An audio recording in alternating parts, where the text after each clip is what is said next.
Bondarev on the right-hand side into the tram lines they go. Lights go out and down it towards turn one. Great start from Bondarev and crucially from Timo Ramikas as well. Dives in towards second place as well. Dips in towards third place. You can see the parallel in there of Zach Drummond up into P4 as they whiz their way through into that infield section. Watch the pinch point now as they all concertina up, clouting over the inside curve there. That was Jacopo Martinez. No, it's and it's gone wrong there for Kaczynski and Kart's having to dive on the top. Oh, it's Kaczynski and Hanna. Kaczynski and Hanna have collided with each other, and Salim Hanna, the protege of Juan Pablo Montoya, and Elliot Kaczynski, the Swedish driver for World Racing, have tangled into each other. Their race is over already. They're going to have to try and push started if they want to keep going, but I doubt that's going to happen on the uphill gradient. Well, anyway, out in front it's Bondarev from Ramikas and Werrell. Well, luckily they're pushing it downhill there, so it should help them out, but I'll see if they both get fired up, and it doesn't look like one of them isn't, and it is Kaczynski who is going to be out of this race. What a disaster for the young driver, but nevertheless, the race continues as the drivers make their way back across the start-finish line. It's Bondarev from Ramikas, Werrell, Drummond, then Van Langendonk, then it's Castoya, Eilif, Monza, Neto, and Martineza who rounds out the top 10. What a great start for Timo Ramikas and for Zach Drummond. They've definitely made their mark on the first lap of this race. A good start as well for Marianito. Kit Bilowski up 6 places, Mies Huben up 5, Adi Kutsani up 8 places, David Kozma up 6 as well, so plenty of movers on the first lap. But Timo Ramikas is already under pressure from Lewis Werrell. That's exactly what Oleksandr Bondarev wants. He wants Lewis Werrell to go after the Belgian. Well, exactly that, but remember, if Ramikas can hold on to the pace, remember both of them on the Kart Republic chassis, there's another car off there. Little bit of contact, I think, between Scott Lindblom and Guy Albag.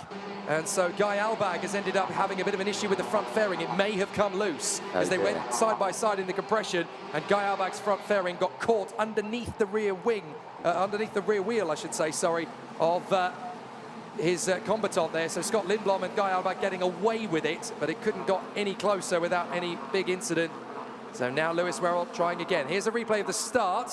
Good start from Bondarev, gets it well, and it sweeps across, like you say, his favourite style, sweeps across to cover that inside line there, gets away with it, and crucially, good start from Werrell, didn't lose too many places, managed to get a good one there, then this is where it sort of kicked off. So Martinez hits the inside curve there, but you need to look a little further back. You need to see the yellow helmet and there already onto the back. And I don't think that was Kaczynski's fault there. I think he was just squeezed up as Karts had to try and dive left, right and centre out of the way, but so unfortunate. And Salim Hanal there just, in the back there. Nobody to blame, just a racing incident off the start. So many drivers into the tightest form of space, and so it made it very difficult for them all to balance it out. Bondarev out in front of Timo Ramikas. But Lewis Werrell's in second. Where did Werrell get the move? We missed that. But Lewis Werrell has got through into second place past Timo Ramikas. That's changed the face of this one quite dramatically, as Lewis Werrell now has a chance to go after Oleksandr Bondarev in the lead. Well, Bondarev's got the fastest lap of the race currently, 54.424. So he's looking very quick. The gap between them as down the inside goes Zach Drummond on Timo Ramikas. Ramikas fights back, and Dries Van Langendonk dives to the inside of Drummond. It's side by side between the two of them, but Drummond holds on to it. Van Langendonk tried to get the move done, but couldn't hold on to it. Now Drummond again on Ramikas. This time he has got the move done on the Belgian. Very nicely done. Very nicely moved. Nice move there, I should say, from Zach Drummond, as he gets the run on Timo Ramikas. And now Dries Van Langendonk sizing up an opportunity as Christian Castoya lines him up. Then Eilif, Monza, Martinez, Neto, Lindblom, Fardin, Huben, Bilowski and Guy Albag, who has dropped into 15th position. But this is a proper cavalry now. Drummond up to third. Lewis Werrell, fastest lap of the race, 54.208. He's taken millimetres out of Bondarev's lead, but they've got plenty of time to close that up as Zach Drummond sees a warning flag at the start of this race. He'll have to be careful not to see any more of those as it all concertinas up once again, and down the inside that looked like Eilif on Castoya there, and here was the overtake from Drummond, which I think pipped him his warning flag. A little bit too much contact potentially there. I think he just squeezed Timo Ramikas a little bit too close to the barriers, and that's why they've just got to be a little bit careful with him. Come on, you need to give him a little bit of room to play with there. You didn't give him a lot. Well, firm but fair racing. There is Timo Ramikas currently sitting in now P4 after he's dropped down the order just that little bit. Here's another replay. This is Lewis Werrell on Ramikas. So that was the move that got him into second place. A little bit of contact between the two of them as well. So, and that really suffered there for Ramikas, didn't it? Yeah, it looked to me a little bit like Ramikas was just not prepared to let Werrell get away with it that easily. And at the last minute, when he was already alongside him, just tried to thwart him, but it was already well far gone by that point. So Ramakers has to let Werrell go, and now Drummond is through. Here we go, Bondarev and Werrell, another fastest lap from Werrell, and this time nearly 0.2 of a second quicker than Bondarev. It was only a few thousandths of a second quicker last time round. But Bondarev versus Werrell, this is where it's going to get interesting. It's going to get very interesting here. Down into the toboggan corner they go. Bondarev holds onto it, but the gap is about half a second now between the two of them. Back onto the start-finish straight they go. And Werrell tucking in once again, and on this lap doesn't set a new fastest lap, but does go purple in sector 2.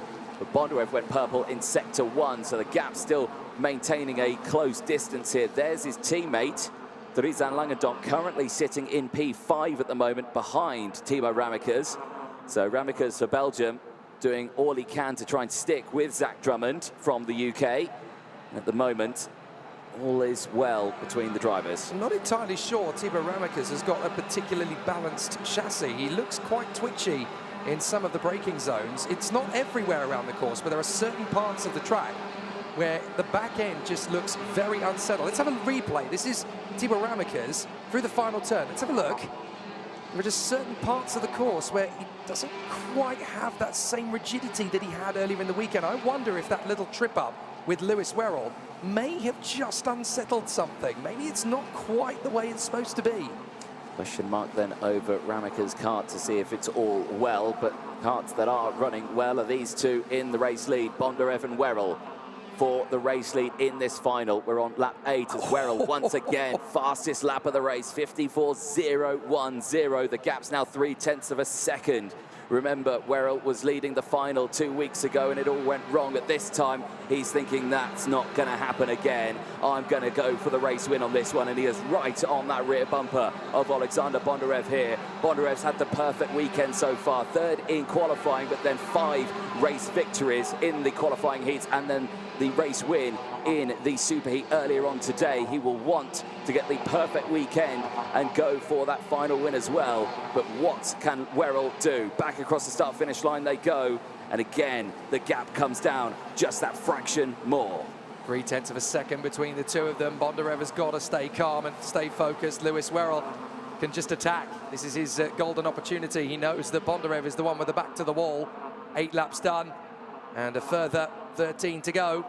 This is going to be tricky for Timo Ramakers to get back on terms with Zach Drummond, and he knows it. He needs to get into a settled rhythm.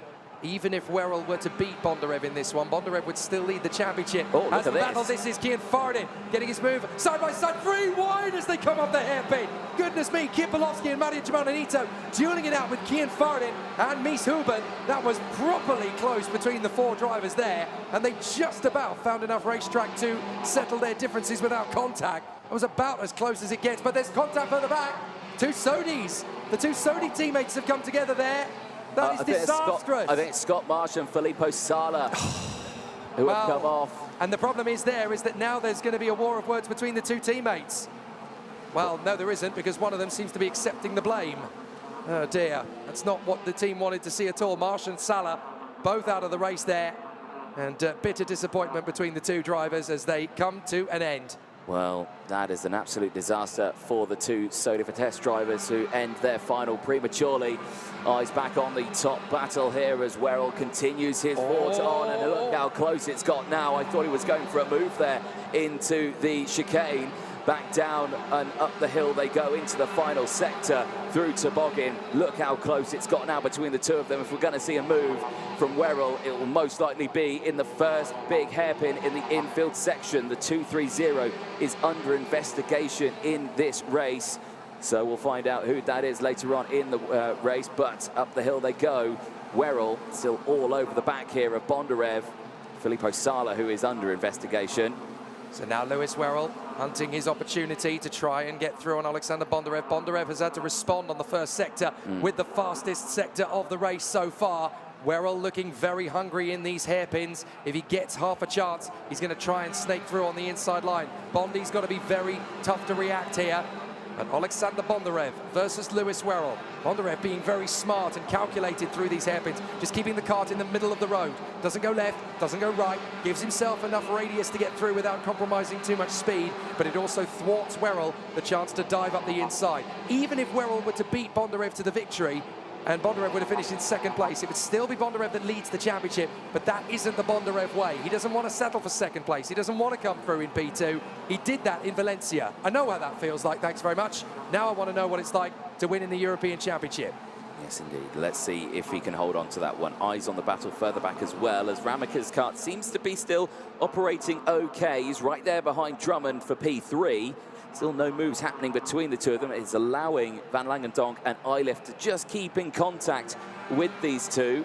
So the battles rage on as the front two, still no change. Werrell waiting for the move. And remember, when these two last raced together in one of the qualifying heats, when they were both joint on maximum points, one of them had to yield their perfect weekend, and Werrell was the driver who had to yield. He will not want to repeat that again. Check that rain look cloud. at that cloud that's looming over the circuit. Looks like it's absolutely pouring it with rain just outside the track. It's moving fast as well. Now here's the incident between Marsh and Sala. Whoops. Oh dear. And that, I'm afraid, is how the race ended for Filippo Sala and Scott Marsh. Marsh was unhappy with Sala, and Sala was quite happy to say, okay, I did that one wrong, sorry mate. But both races come to an end. It's worth pointing out at this stage as Lewis Werrell gets another fastest lap under his belt, but he only does so by 0.02 of a second, as Bondarev is setting very similar pace. None of the drivers in the top 3 positions have ever won a European Championship final. Really? Well, that's tasty, isn't it? They're both, all 3 of them are going to be as hungry as each other to get that job done. Crucially, though, these two have just managed to drive away from the rest of the field. Zach Drummond and Ramika's, they're 2.2 seconds further down the road. So incredible drive than what they've done so far at the front of this one. Not defending, just constantly going through it. The gap is now less than 0.2 of a second as the slipstream kicks in. Remember, it's not much of a slipstream. The straight is not long enough. It about kicks in by the time they start turning in towards turn 1. So they can't take an advantage of it, really, as again, they head down the hill. This is the closest he's been, has Werrell, but not able to go for the move, as Bondarev now looking like he's positioned that kart somewhat in the middle of the circuit. It's a perfect decisive move in terms of the defensive tactic. In the middle of the track means that you can't go left or right. He's trying to back Lewis Werrell into a corner. Werrell trying to look for it. No, you don't, says Oleksandr Bondarev. He's going to complete the 14th lap, still in the lead. He looks over his left shoulder just to get his bearings as to where Lewis Werrell is. But the key factor here is don't look back, look forward. Try the best to see where the kart is going to go. Don't worry too much about the driver giving chase. Focus on your own objectives. Focus on your own racing line. The gap between them, 1/4 of a second, not even. Fastest lap of the race comes in from Bondarev this time. But again, it's only by 0.03 of a second. They are literally matching each other for lap time pace here. Bondarev and Werrell trading fastest laps, trading sector times, and they are pushing each other to within an inch of what they can stand. They are literally reaching each other's limits here, as there is an investigation going on for the 221. That is Alexander Chartier.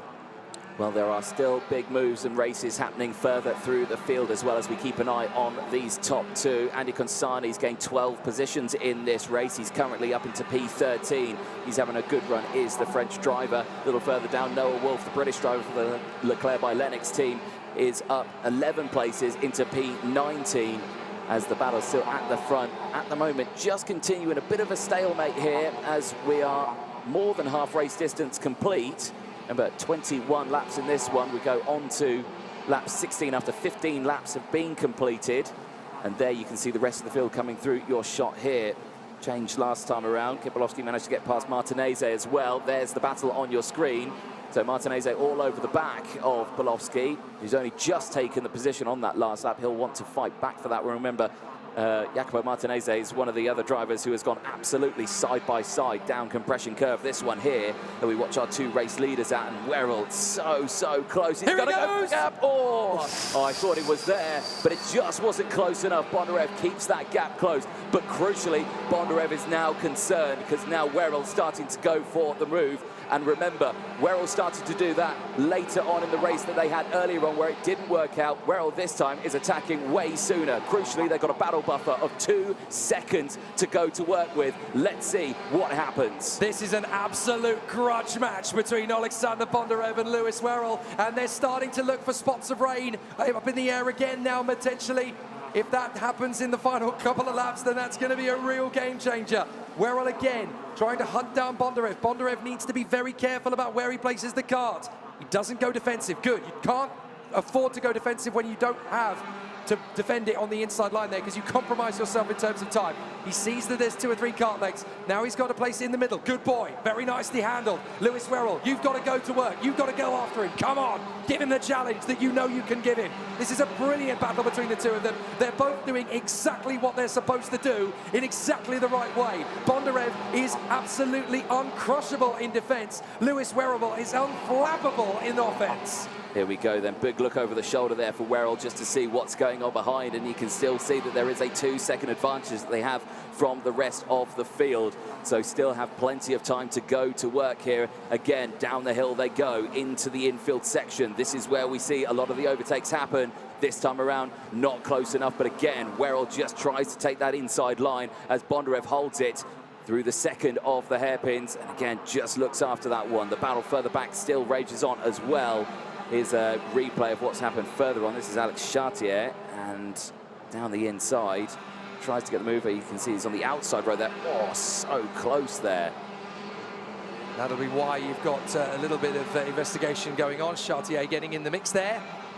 How close is it between these two? This is a proper grudge match, isn't it? This is like watching 2 boxers going at each other in the ring. Both trading sector times, both trading apexes, both trading opportunities to go for the move. There's nothing between them at all. 3 laps to go. This is what motorsport is all about.